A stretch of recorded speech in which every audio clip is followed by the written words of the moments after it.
Labrīt, labrīt visiem. Nu, man šodien ir sagatavots degustācijai balancer melnā kafija ar guarānu ekstraktu, tā teikt, divas enerģijas vienā paciņā. Man ir ūdens jau aizvārījies, tā ka tūlīt bērsim šo paciņu krūzē. Redz, kā rītā ir balss aizkrīt. Un degustēsim. Nu, kāds tāds pulverītis izskatās, smaržo. Es pat neteiktu, ka pēc kafijas ātrāk pēc tā guarāna ekstrakta varētu būt. Nu, tūlīt apliesim, tad jau tā smarža atvērsies vaļā. Tā. Droši vien uz krūzes šitās ir par daudz manu pilnu lietu. Nepilni, jo krūze ir ļoti liela. Karši, lai visas krāsas redzētu. Nu, kā viņi izskatās, tumša un smarža.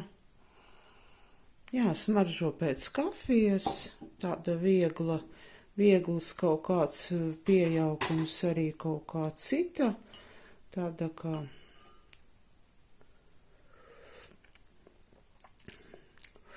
normāla kafijas garša. Teiksim tā, ka tur kaut kas vēl būtu pielikts klāt, pilnīgi nejūtas, rūgtena.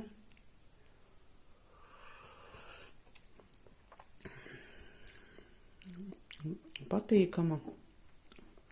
Jā, protams, tie, kuri dabīgās varbūt mīl, varbūt pateiks, ka viņi nav tāda bieza un piesātināta tā garša.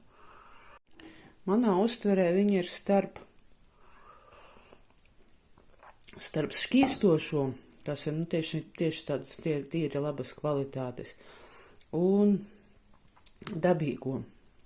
Kaut kas pa vidu pēc garšas, pēc tā, kā viņa tiešām garšo uz sajūtām. Jo es, piemēram, šķīstošo parasto bez piena iedzert nevaru. Šito, ziniet, mierīgi var bez piena iedzert. Un nav nekādu pretenziju.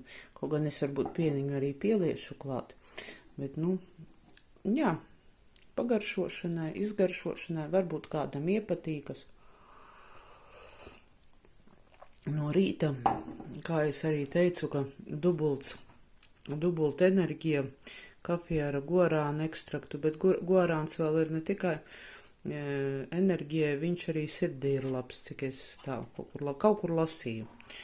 Tā ka, vēlreiz labrīt, kas brokas to labu apetīti, es turpināšu dzert savu kafiju.